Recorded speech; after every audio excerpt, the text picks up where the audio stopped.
to the Cameroonian people. Like Justice Aya Abine said the other time, we cannot go sensitizing parents or telling parents the importance of children going back to school, because every parent and every child knows the importance of education. That one is very natural and normal. But under what condition? Because in as much as education is important, life is more important. Are you saying that children should not go back to school? Not that children should not go back to school. Under what condition will children go back to school? There is still insecurity in those regions. Okay. Those schools are locked down. I'm sure, there is no guarantee. I'm sure Mbaku will not buy that. there is no guarantee. I'm not of the opinion that children should not go back to school. School is very important. Children need to go back to school. But now, under what condition? That is the question. Because I personally, I think that should be constructed. I think that if I propose an idea, I think that if the Amber politicians, the pro-separatist fighters, and the government put in place certain measures to make maybe education or schools to become a sanctuary or an untouchable area, wherein schools will not be tools for political propaganda. Maybe schools could go on. It's not by blaming just the government, but now in your development you say responsibilities should be shouldered by both the government and pro-independence. It's because you did not allow me to learn. You did not allow me to learn. That's it. I was giving my analysis. Okay. So I said the responsibility is not on a particular side, because even on the side of the separatists, they are using schools as tools for their political propaganda. Because Ghost Town includes schools. It doesn't exclude schools.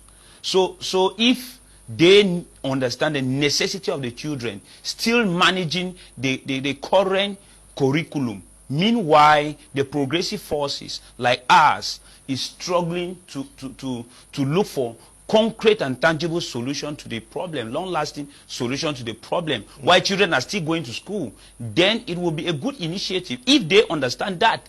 But how are they going to understand that? That's the question.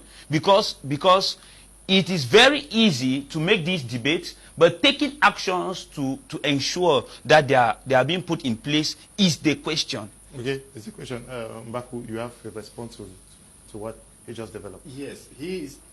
I don't know. This question has come up times and again, and I keep saying that the security question, security in the entire Anglophone Cameroon, is not only on the school sector.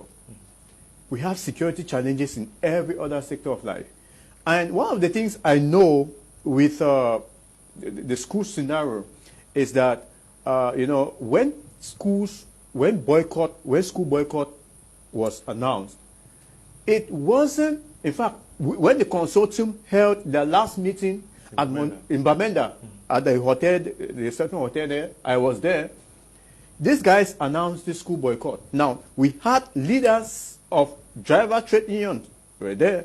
We have leaders of traders trade unions, they were there. We have leaders of teachers trade unions, they are back in court. The problem is, why do people pay too much attention to schools? The reason is simple. Schools now, when people abandoned, since school affected many people, the separatist fighters thought that it was good now to use it as a card. Tansang and the others did not use schools as a revolutionary tool. I keep insisting on this. They were using they wanted some amendments that could favor Anglophones in the educational sector.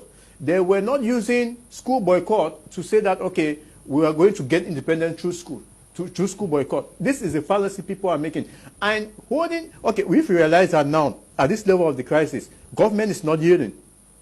Security is still a challenge. Can we move on with, can we trade ideologies? Can we come out with ideas as an Anglophone community that can enable us move from here? Or do we sit back in the same cocoon and keep crying that government is not doing something? That government will not do something. And the government, what the government is doing is campaigning. You can also not stop the government from campaigning that schools should resume. This is what people fail to understand. In as much as we'll be angry with government's action, it is the responsibility of government of every given country that Cameroon is still now. Cameroon is not, we don't have a legalized Ambazonia. Cameroon is still Cameroon as at this moment. So what do we do? Cameroon government has a right to ensure that every child is educated. So they are putting in their own strategy.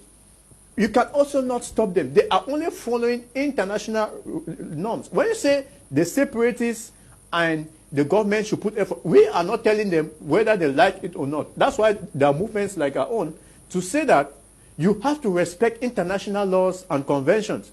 Schools must, school areas are protected areas under international laws, just like hospitals.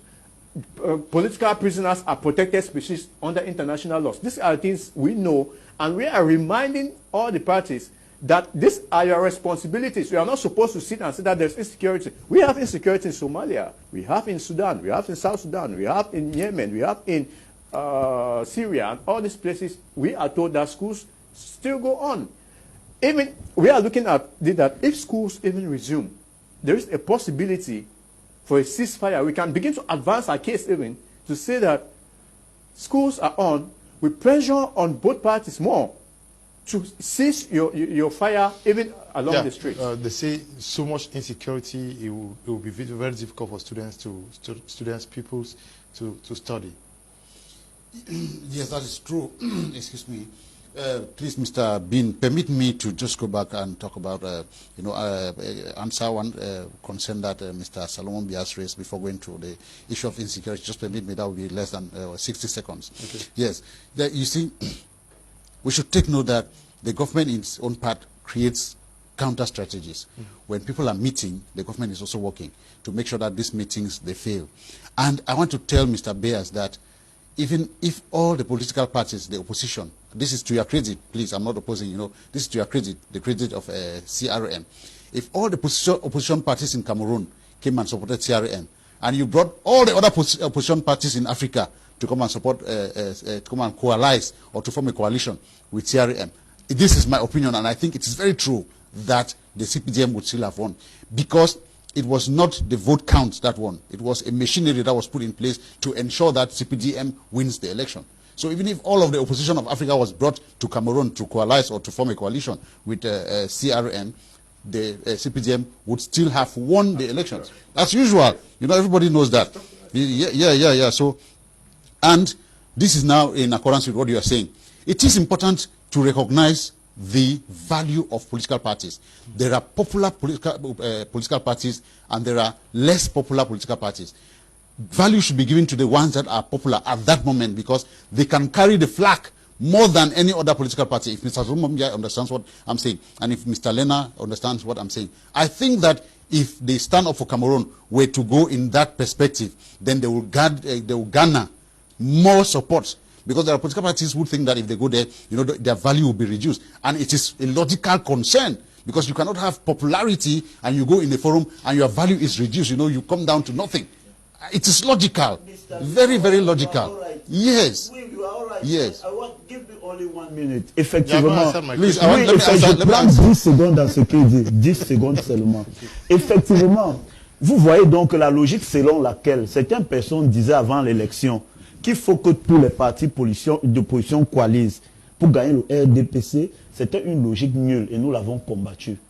Parce que même si on coalisait, le résultat n'était pas celui sorti des urnes, mais fabriqué. D'où la nécessité de ce que les gens puissent de façon claire, légitime, faire la résistance au cas où les voix sont volées. Parce que nous savions que ça allait arriver. Quelle est donc la personne qui allait porter l'étendard? Je pense que vous avez répondu à cette question. Okay, now to talk about security, I have always said this thing. I think it is absolutely wrong and frightful when people capitalize on security of schools. It is because all other sectors are moving very well in a security challenged northwest and southwest regions of Cameroon.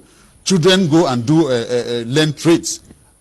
Stores open and people go and buy there every day. And nobody is worried about security because those are needs that are on the same pedestal as education. And nobody is talking about that. I think it is extremely frightful. We should start to revisit the way we think.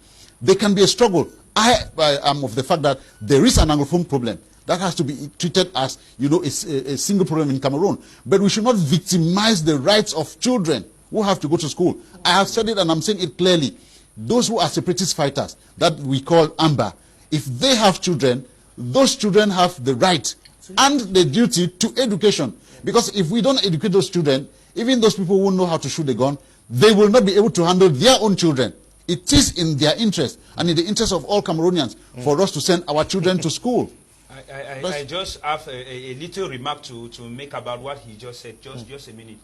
Please, my dear co-panelists, I don't know if you really understand the situation on the ground up there when it comes to security, because when you say security should not be like the capital point of the issue of school resumption. You have not gotten, you are the one who has not gotten because me. It should be. Because I think that the main issue here is about life and education. Between these two things, which one is more important? Is it the life? Is it the life of the children? Or no? Please, this from Muyuka subdivision in the southwest region. Students who went and registered GCE in Douala, wrote the GCE there and came back. They were kidnapped. They were kidnapped, and then when they were kidnapped, the parents had to go dance naked in the camps of those people who kidnapped the children for them to be given back to the children.